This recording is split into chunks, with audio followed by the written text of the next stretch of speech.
Yeah, so I guess it went into effect Tuesday? Correct. Um, how do you anticipate it like changing your business practices this month? Well, as far as business practices, we have to adjust according to what the regulations are. Um, and the regulations are changing quite often. So, with an executive order, we have to um, basically shut down our dining rooms and go through all the proper procedures and um, change all our business to 100% takeout and delivery. Hmm. How did it go during the shutdown last spring? Um, it went okay for us since we're already set up for takeout and delivery, but for a lot of other restaurants in town and bars, it basically shuttered their business. Yeah. I remember Bill saying that one day you had like a line out the door all the way to Judy's or something. Was it like, did it We, get busier? it can just people have to alter their shopping habits. Yeah, I know we've been You know, ordering a lot more pizza. yeah, a lot more takeout. Yeah, Yeah, seriously. You but have a, for the industry as a whole, everyone's having to change their business plan. And in fact, they're having to change their whole business model to mhm. be more takeout and delivery oriented. And a lot of businesses aren't set up for that, so they're struggling. Yeah. I mean, at least your personal model was like already pretty naturally adapted to it. Correct. Yeah. When you were allowed to reopen, did you get a lot of people dining in? I think people are hesitant to come back to dine in. It eventually came back, but it was slow. Yeah, I mean, I don't think I've dined in a restaurant like twice this year. Yeah, I believe the public's a little more hesitant right now. Hmm. So, So did the servers like switch jobs or you didn't correct. have Our to? our, our serving staff, we kept everybody and assigned them different job opportunities, Hmm. And did you like switch them around to different stores? different locations, or in the same store in a different manner. Yeah. Um, did you use any CARES Act money this year or CARES Act money, yeah, we were able to get some CARES Act money to help our business. and then they're releasing more. They just announced it like a few days ago. Are you gonna get any more? I have no idea. I have to read up on that and find out what the rules and regulations are receiving any other monies, or if we're even eligible. What are the eligibility requirements You know, for I it? I, I don't know. You don't know? Yeah. Not for the next round. I don't know. Yeah. Um, so do you think that this shutdown's going to go any differently with how we have, I think we have 760 cases in the state today. Like it's a lot worse than it actually was this spring. Do you think it's gonna this shutdown is gonna go differently, better or worse? I'm optimistically hopeful that it'll Hmm. go better, and the government will reduce oversight and regulations and allow people to go about their daily lives and have a little more personal responsibility. Hmm. But we will see. Yeah, I'm wondering how long this one will last because it's supposed to last through January Yeah. 1st. Right. One thing with the restaurant industry, though, I mean, and bars, is we're some of the safest places to go because we're going above and beyond. Um, Employees wearing masks, hand sanitation stations when you walk in the stores. A lot of restaurants have glass plexis at the front counter, and they're really taking proper precautions because we are being targeted as one of for the shutdowns, as one of the um, businesses that the government believes uh, help spread the virus, which I don't believe is true. Hmm. Um, I've like, do you have to? What have you instituted? Like, I know that some restaurants have make you like sign in, or it's just reservation only. Um, Well, all restaurants are required to have sign-in sheets if okay. people are dining in or spend more than 15 minutes at your location. And we have to keep that on log for 30 days. We are asked to have sanitation stations. We need to wipe down all touch points on the hour every hour. We're required to wear masks 100% of the time in the location. which is very difficult because it restricts breathing.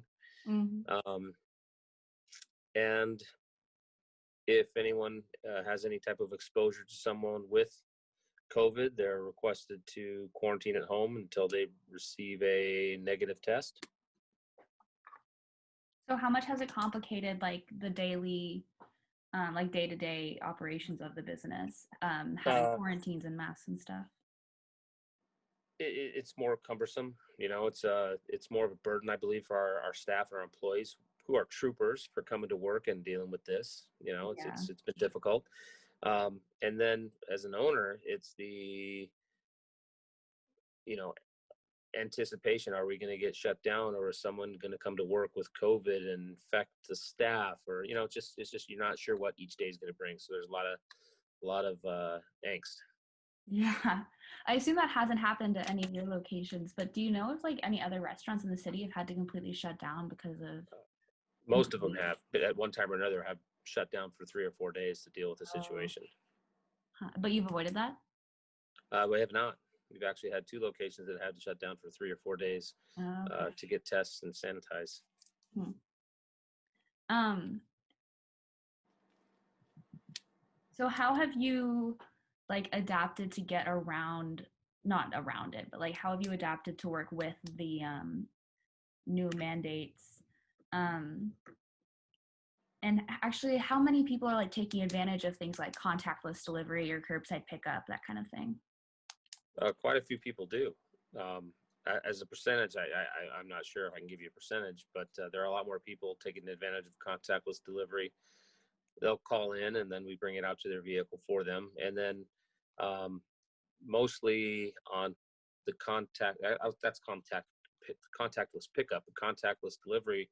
It's usually the elderly customers who request us to leave it on their doorstep, or those with a compromised immune system. And that's a small portion of the business, but people are taking advantage of it. Mm-hmm. Um, so sorry. It's all right. um, how long do you think that this kind of thing can be kept up? Is there like a breaking point? Because I've seen a lot of different timelines for the end of this thing, all the way up until like October of next year. Is this kind of thing sustainable? No, not at all. I think a lot of people are going to be out of business in the next 30 days if something's not changed. Mm-hmm. And do you think If they're, that the new CARES Act funds that are being rolled out will that change anything? I don't think so. I think it's too little, too late. Mm-hmm. And who knows what the rules and are going to be associated with accepting more money, or who's going to be eligible. Yeah, yeah, that's true. Um, I guess the saving grace of all of this is that you are really set up for this kind of thing. Do you still use two kitchens sometimes? Because I know um, that whole thing was really beneficial right before the pandemic started, but Sure. Yeah, does it stay they empty now? we're using the kitchen 4 nights a week. Okay, that's good. Um, yeah, I mean, all I know is what I've seen personally, and that's that I've ordered a lot more from takeout restaurants, Joe's and Thai food, and I know my friends have, but I I've seen that a lot of people for restaurants that maybe aren't traditionally takeout, those are definitely not getting as much attention as they did at the start of the pandemic. Right. And it's unfortunate, and hopefully, we'll get back to normal as soon as possible. Hmm. Yeah, it's like the shift in attitudes. It I feel like we really put a lot of attention on certain, like highlighting small businesses to support, and then now it's kind of like the pandemic fatigue, right? Exactly. Yeah. Um, do you have anything else you wanted to mention, or um, I just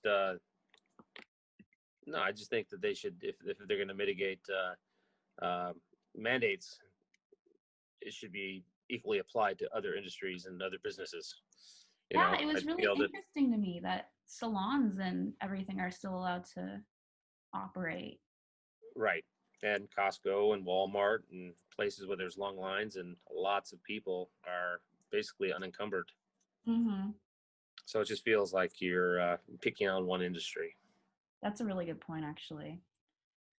Because I know, like, um, well, yeah, what most surprised me was that salons and piercing studios, body shops, that kind of thing, they're at 25% capacity, but I don't see how that changes everything when you're still right next to each other. Right. It's an uneven hand, and nothing's really been 100% proven because there's two sides to every story, and unfortunately, we're hearing one side. Yeah. There's Well, more research that needs to be done, but we'll see. Got to be optimistic and comply, and go from there. yeah, I definitely agree. Thanks a lot for talking with Hey, me. you bet, Clara.